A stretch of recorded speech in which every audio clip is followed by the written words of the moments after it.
আজি চৰাইবিল সমষ্টিৰ আমাৰ প্ৰত্যেকটো বুথৰ সভাপতি ইয়াত উপস্থিত আছিলে। আমি সাংগঠনিক কথা পাতিলোঁ আৰু নিৰ্বাচনী কেনেকৈ আমি খেলিম, নিৰ্বাচন কেনেকৈ জয় হ'ব লাগে, গোটেই কথাখিনি আমি নিজৰ মাজত পাতিলোঁ। আজিৰ পৰা চৰাইবিলত ভাৰতীয় জনতা পাৰ্টিৰ বিজয় যাত্ৰা এই মিটিঙৰ পৰা আমি আৰম্ভ কৰিলোঁ আৰু আজি কেইবাশ আন দলৰ পৰা আহি ভাৰতীয় জনতা পাৰ্টিত যোগদান কৰিছে।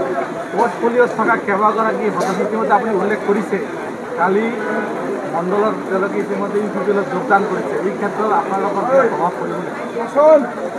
পদুম ফুল য'ত থাকে বেলেগ কাৰো প্ৰভাৱ পৰিব নোৱাৰে। পদুম ফুল দেখা গৈছে যে আপোনাৰ কাষতে নীলেশ্বৰ ৰায় এতিয়া আছে, নিৰ্দলীয় হিচাপে প্ৰাৰ্থিত্ব দিছিলে, কি ক'ব?